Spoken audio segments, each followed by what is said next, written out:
What's up everybody, and welcome back to another iRacing video. This time we're racing Watkins Glenn around the short layout. It's 23 laps in the Porsche 992 Cup car, which is arguably one of the most difficult cars to drive in iRacing. It's got a lot of power, no traction control, no ABS. It's a real driver's car. We've qualified P3 here behind the number 3 and the number 4 cars. We're car number 2 with the average strength of field of 1018. I'm trying a new microphone setup and I haven't quite tuned it in yet, so apologies if you can hear my dog snoring in the background, but you'll come to see that finesse is not a word that can be used to describe my performance here, but nevertheless, let's get stuck into it.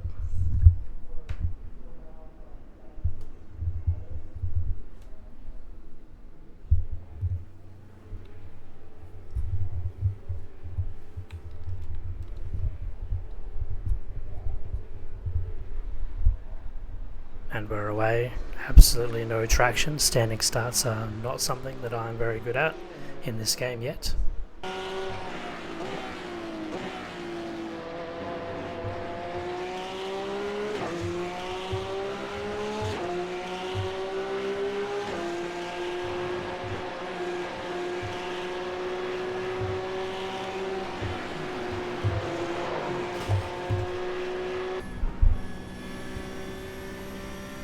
Number 14 car getting into some trouble here, causing a little bit of an accident.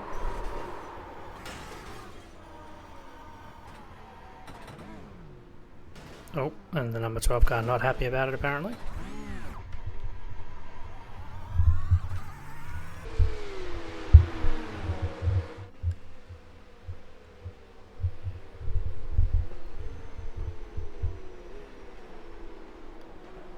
Completely missing the brakes coming into that corner.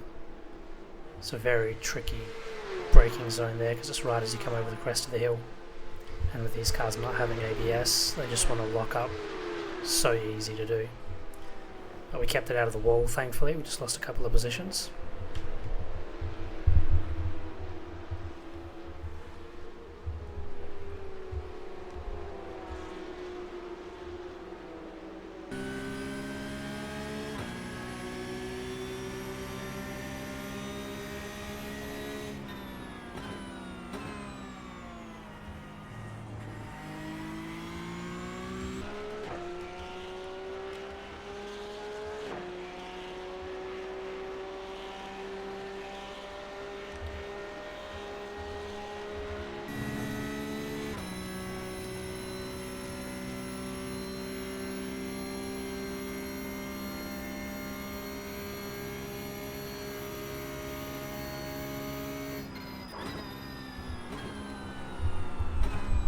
You can see just really difficult. Get the front end to turn in. Here at Watkins Glenn you can really go wide off the exit of that corner. The liberties with the track limits there.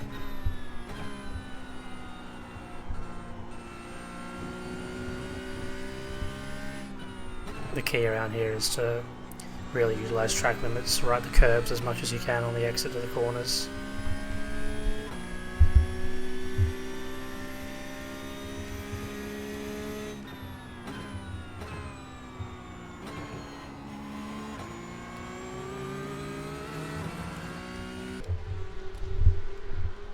Trying to chase down the number 7 car now.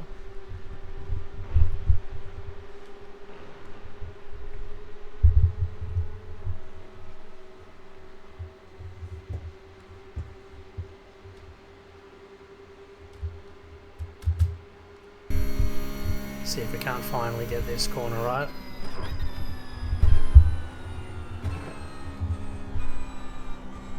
Better that time around.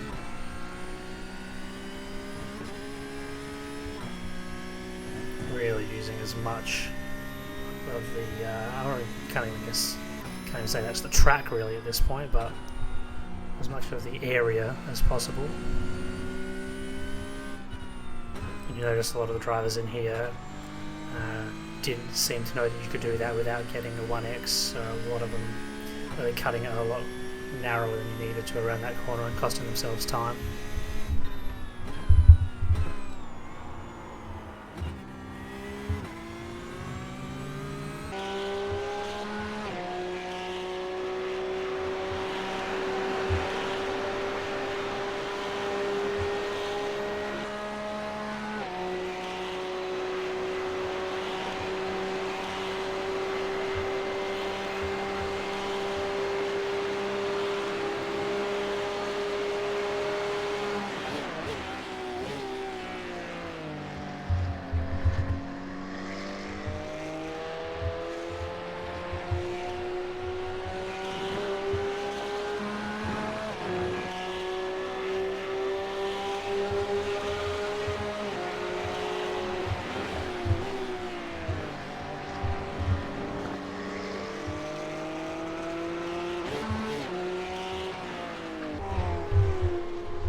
past Jonathan without too much trouble there. Looked like he wanted to, I don't know if he ran wide or if he wanted to give me the position, but then he tried to fight it afterwards, so got a little bit of side by side there.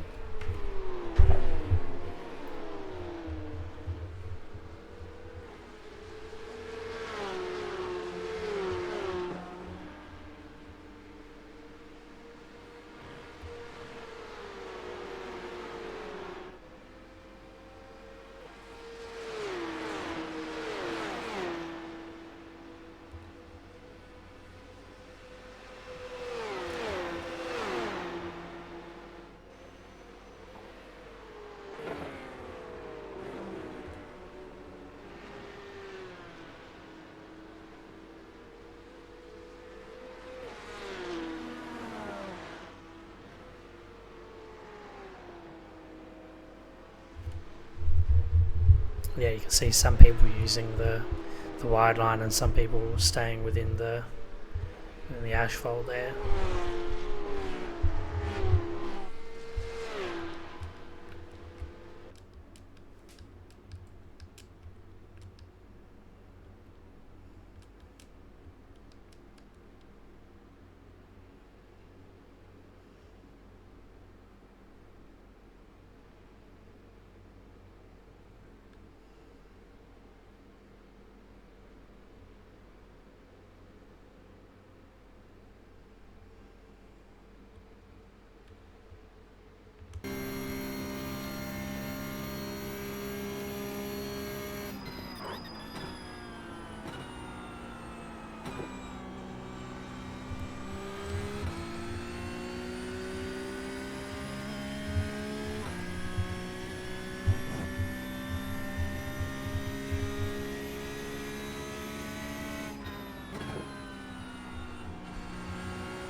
Manuel next in third place. We're on the hunt. He's about 4 seconds ahead.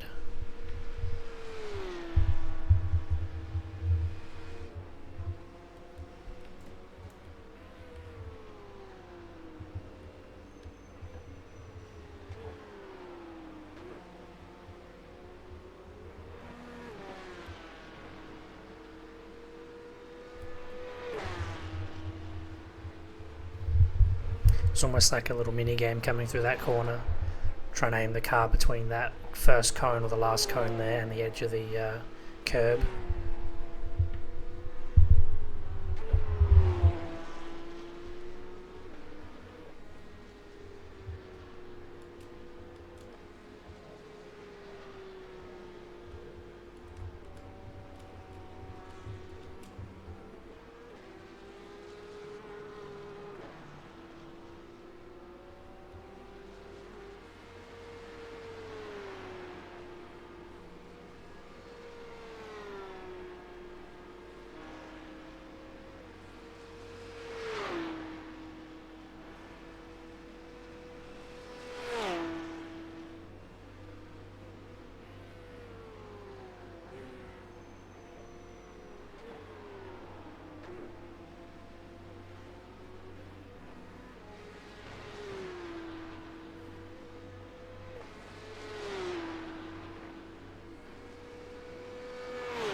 Number 12 car here, put on some moves, trying to make up for lost time after that accident on lap 1. Getting a couple of overtakes.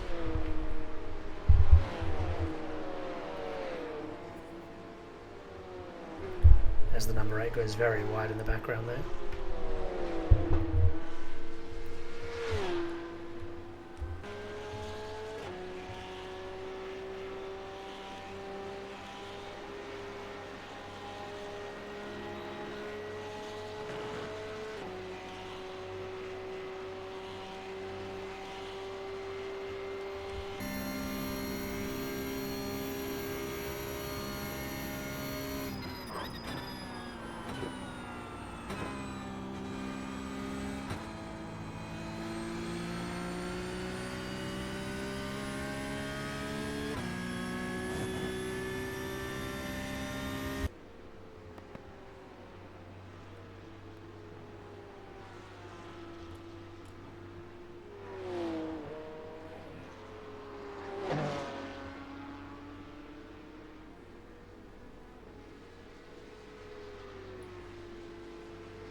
That gap down now under 2 seconds, looking at about 1.8 seconds now.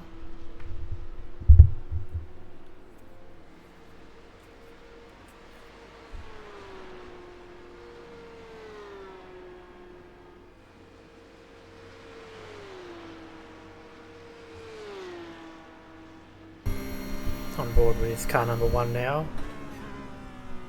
Takes that corner very deep, locks up. Runs very wide, but survives.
That's us back up into P3, where we started after that first lap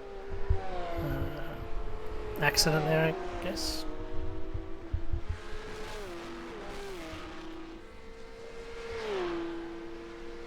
Love this sun-kissed livery here as well. Anything drink related I tend to find, like Pepsi, Coke, sun-kissed, always gravitate towards those.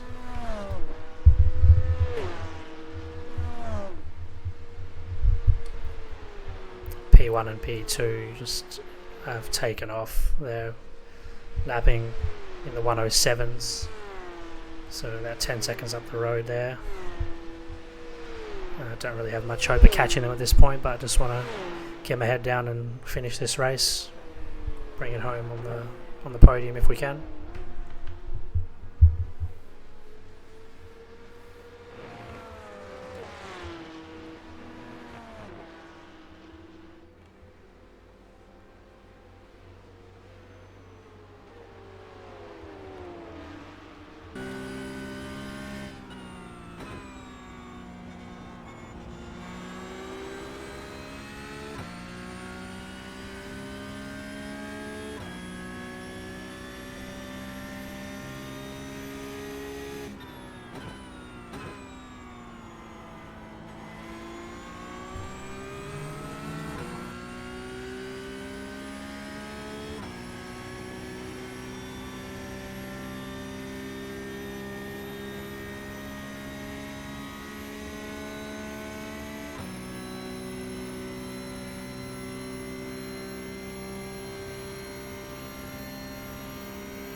The number 4 car out in first place is going to get onto the barrier a little bit too hard there and hard into the barrier. Heavy damage. That's his race pretty much done at this point. He's going to try and limp it back into the pits here. Just coming across the racing line right as we come around the corner. Crab walking all the way into the pits there. So unfortunate to see. But that's a net gain for us. That's us into P2 with car number 3 8 seconds up the road there. So He has the fastest lap of the race, 107.9. Fastest lap being a 108.5, so a little over half a second faster than me for the fastest lap. So again, not much hope of catching this guy barring a mistake, but we're just going to keep looking forward, keep seeing what we can do.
Starting to struggle a little bit with the tyre wear there.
and across the line for P2 in the end.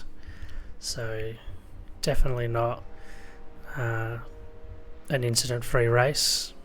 I find the Porsche Cup car quite difficult to drive at times, just with that lack of traction control in the ABS there, and I was finding that corner at the end of the long straight really fun in the end, just the way the car would get airborne a little bit there and lock the wheels up, and you could see it was sort of everyone was getting like the same thing, and at the end of the straight, just all the lock-up marks, the tyre marks on the road from where everyone was locking up coming into that braking zone there. But all in all, a really fun race. Unfortunate for the number 4 car, coming into that penultimate corner there and just getting on the power a little bit too soon on the curb and losing control, and it looks like he didn't come back out after that. The damage was too severe, so that was his race done. But we'll go now and have a look at the results. So we lost 0.07 safety rating there as a result of the 5 incident points that we got all up. All in all, 5 incident points is pretty good in a Porsche Cup race, I think. And 67 iRating gain, taking us up to 1,351. So 108.5 was our fastest lap there. 107.9 was Michael, and Ricky, who came third, interestingly. 108.2, so he was catching me. He'd worked his way up through the field, I think, by the end of it there. So